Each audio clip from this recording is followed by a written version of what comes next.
Welcome to the Windows Computer and Technology channel, and we have a new version of Edge, and at the same time it's a reminder for anybody using a Chromium browser to check for updates.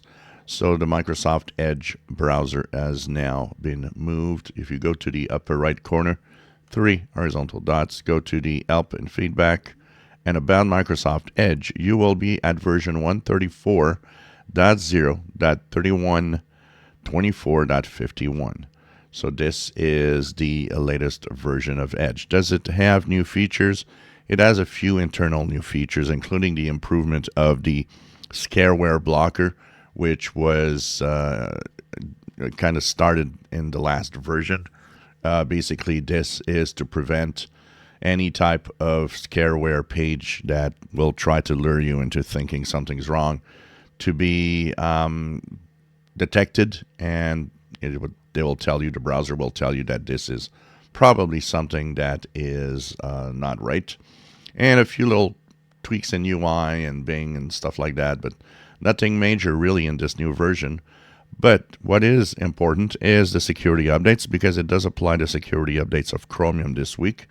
So I believe there was something like 14 or 15 security updates in Google Chrome, which means 14 or 15 of them are in Edge, and several were high severity. So it's important to make sure that you update your browser, at least for the security aspect of Microsoft Edge.